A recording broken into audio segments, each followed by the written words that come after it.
പക്ഷെ അഭിലാഷേട്ടാ, ചേട്ടൻ പറഞ്ഞ ഈ പരിപാടി ഒന്നും കൊല്ലത്ത് നടപ്പാവുന്ന എനിക്ക് തോന്നണ്ട. എന്താ കാര്യം അതൊരു ഇടതുപക്ഷ മണ്ഡലമാണെങ്കിലുണ്ടല്ലോ, പ്രേമേന്ദ്രന്റെ ഒരു പോക്ക് ശരം വിട്ട പോലല്ലേ. ഇടതാണെങ്കിലും വലതാണെങ്കിലും എന്താ അയാളൊരു അപരാജിതനായി പോയിക്കൊണ്ടിരിക്കുകയല്ലേ. കെ പ്രേമേന്ദ്രൻ ഇടതുപക്ഷക്കാരനല്ലേ? RSP റവല്യൂഷണറി സോഷ്യലിസ്റ്റ് പാർട്ടിയിലാണ്, അല്ലാതെ രാഷ്ട്രീയ സംഘപരിവാറിനല്ല.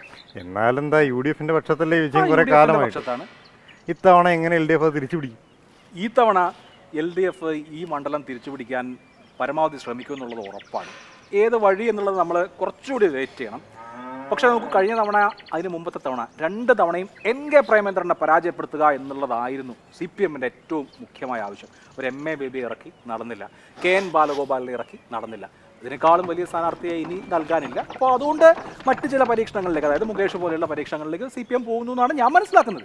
അത് RSP-യേക്കാൾ വലിയ പോരാട്ടം നടത്തിയത് ശരിക്കും കെ പ്രേമേന്ദ്രൻ എന്ന് പറയുന്ന ഒരു വ്യക്തിയുടെ വ്യക്തിപ്രഭാവത്തിനെതിരെയായിരുന്നു. വ്യക്തിപരമാണ് കുറേയൊക്കെ. അതിന് പല ഘടകങ്ങളുണ്ട്. കെ പ്രേമേന്ദ്രൻ എല്ലാവരുടെയും ആളാണ്. പുള്ളിക്ക് എല്ലാ സംഘടനകളുമായി, എല്ലാ സാമൂഹിക വിഭാഗങ്ങളുമായി അടുത്ത ബന്ധമുണ്ട്. മികച്ച പാർലമെൻറ്റേറിയനാണ്. ഇത് കൊല്ലം പോലത്തെ ഒരു മണ്ഡലത്തിൽ മുതൽക്കൂട്ടാവുന്ന ഒരു കാര്യമാണ്. പിന്നെ 2014 പിണറായി വിജയൻ തെരഞ്ഞെടുപ്പ് സമയത്ത് നടത്തിയിട്ടുള്ള പരാമർശം വലിയ തോതിൽ പ്രേമേന്ദ്രന് ഗുണകരമായിട്ടുണ്ട്. അത് ചില തരത്തിലുള്ള സോഷ്യൽ കൺസോൾട്ടേഷൻ ഉണ്ടാക്കാൻ പോലും അത് വഴിവെച്ചിട്ടുണ്ട്. അത് തന്നെ 2019 തുടർന്നു. സ്ഥാനാർത്ഥികളെയൊക്കെ വ്യക്തിപരമായി പറയാന്ന് പറയുന്നത് ഒരു സാധാരണ സ്വീകരിക്കുന്ന ഒരു രീതിയല്ല.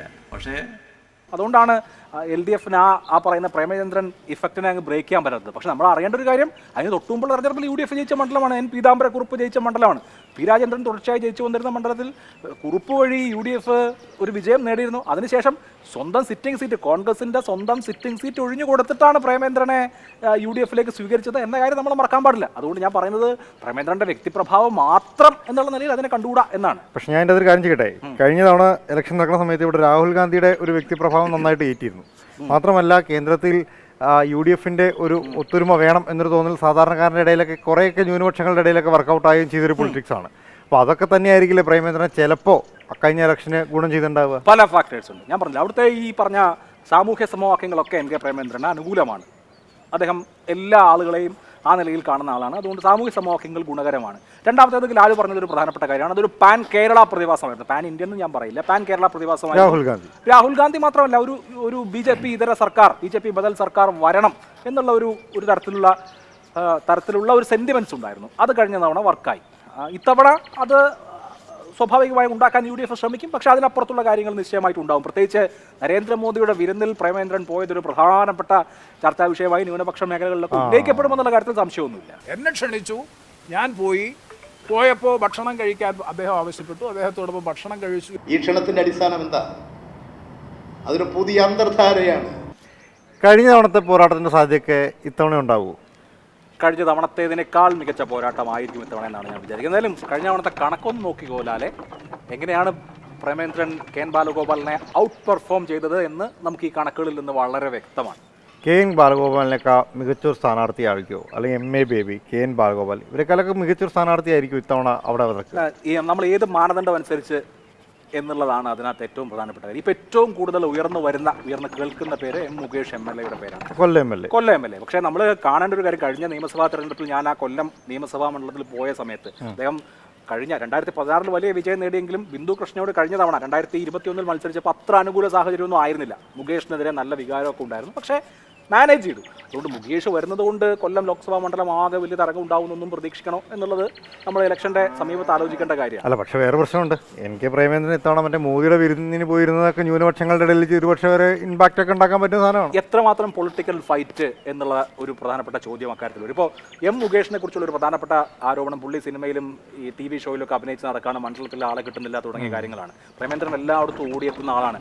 പാർലമെന്റിൽ ഇത്തവണത്തെ സൻസദ് രത്ന പുരസ്കാരം അടക്കം നേടിയ, പാർലമെന്റിൽ ഏറ്റവും മികച്ച നിലയിൽ പെർഫോം ചെയ്യുന്ന MP ആണ്. അപ്പോൾ ഇങ്ങനെ ഇത്തരത്തിൽ പ്രേമചന്ദ്രന് പാറായിട്ട് പെർഫോം ചെയ്യാൻ പറ്റുന്ന ഒരാളെ വേണ്ടേ അവിടെ LDF സ്ഥാനാർത്ഥിയായി നിർത്താൻ? ആ ഘടകങ്ങൾ മുകേഷിന് അനുകൂലമാകുമോ എന്നുള്ള കാര്യം ജനങ്ങളുടെ ചിന്തയിലേക്ക് വരുമ്പോൾ എത്രമാത്രം ഉണ്ട് എന്നുള്ളത് സംശയകരമാണ്. അത് കാത്തിരുന്ന് കണ്ടത്. പക്ഷേ ഒരു പൊളിറ്റിക്കൽ സ്ട്രാറ്റജി എന്നുള്ള നിലയിൽ മുകേഷിനെ പരിഗണിക്കുക എന്നുള്ള കാര്യമാണ് ഇപ്പോൾ CPM ചെയ്യുന്നത്. ചവറയുടെ MLA ആയിട്ടുള്ള സുജിത് വിജയൻപിള്ളയുടെ പേരും സജീവമായി പരിഗണനയിലുണ്ട്. മറ്റ് ചില പേരുകളും കേൾക്കുന്നുണ്ട്. പക്ഷേ എനിക്ക് തോന്നുന്നു മുകേഷിലേക്ക് എത്തിച്ചെന്ന് നിൽക്കാം. അല്ല അഭിലാഷേട്ടാ, അപ്പോൾ ഇവിടെ BJP-ക്ക് റോളൊന്നും ഇല്ലേ? BJP-ക്ക് റോളില്ലെന്ന് ചോദിച്ചാൽ BJP-ക്ക് റോളുണ്ട്. ഇപ്പോൾ BJP കുമ്മനം രാജശേഖരനെ പരിഗണിക്കുന്ന മണ്ഡലങ്ങളിൽ ഒന്നാണ് കൊല്ലം. അതുപോലെ തന്നെ അവരുടെ ജില്ലാ സെക്രട്ടറി ഗോപകുമാർ, അദ്ദേഹം ചാത്തന്നൂരൊക്കെ മത്സരിക്കുന്ന സമയത്ത് നന്നായി വോട്ട് പിടിച്ചിട്ടുള്ള ആളാണ്. അപ്പോൾ ബി ജെ പിയെ സംബന്ധിച്ച് ബി ജെ പിയുടേതായ കാൽക്കുലേഷൻസ് ഉള്ള മണ്ഡലമാണ്. പക്ഷേ അവർ ജയിക്കുന്ന മണ്ഡലമായി കരുതുന്ന ഒരു മണ്ഡലമല്ല കൊല്ലം. അതായത് കൊല്ലത്തെ പ്രധാന പോരാട്ടം എന്ന് പറയുന്നത് എൽ ഡി എഫും യു ഡി എഫും തമ്മിൽ കൊല്ലത്തെ പ്രധാന പോരാട്ടം എൽ ഡി എഫും യു ഡി എഫും തമ്മിലാണെന്ന് മാത്രമല്ല, എൽ ഡി എഫും യു ഡി എഫും എന്നുള്ളതിനേക്കാൾ പ്രേമചന്ദ്രനും എൽ ഡി എഫും തമ്മിലാണ് കൊല്ലത്തെ പ്രധാനപ്പെട്ട പോരാട്ടം ഇപ്പോഴത്തെ കോൺടെക്സ്റ്റിൽ. പ്രത്യേകിച്ച് ഇപ്പോൾ പ്രേമേന്ദ്രനെതിരെ അവസാന ഘട്ടത്തിൽ ഇങ്ങനെ ആരോപണങ്ങളൊക്കെ ഉയരാൻ ഉള്ള ഒരു കാരണവും പ്രേമേന്ദ്രനെ ഒന്ന് ടാർഗറ്റ് ചെയ്യുക എന്നുള്ള നിലയിലാണ്. പക്ഷേ നിങ്ങൾ പ്രേമേന്ദ്രനെ പോലെ ഒരാളെ തോൽപ്പിക്കാൻ വേണ്ടി ഉദ്യമിക്കുമ്പോൾ എതിർ നിൽക്കുന്നത് ആര് എന്നുള്ളത് വളരെ വളരെ വളരെ പ്രധാനപ്പെട്ട ഒരു കാര്യമാണ്. അപ്പോൾ CPM അക്കാര്യത്തിൽ ഇപ്പോൾ കാണുന്ന മുകേഷിന് ആ നിലയിൽ പ്രേമേന്ദ്രൻ ഒരു ബദലായി ഉയർത്തി കാണിക്കാൻ കഴിയുന്ന തരത്തിൽ ഉയർന്നു വരാൻ കഴിയുമോ എന്നുള്ളത് നമ്മൾ കാത്തിരുന്ന് കാണണം. അതൊക്കെ വോട്ടർമാർക്ക് വിടേണ്ട കാര്യമാണ്. നന്നായി പണിയെടുക്കേണ്ടി വരും. യെസ്, വേണ്ടി വരും.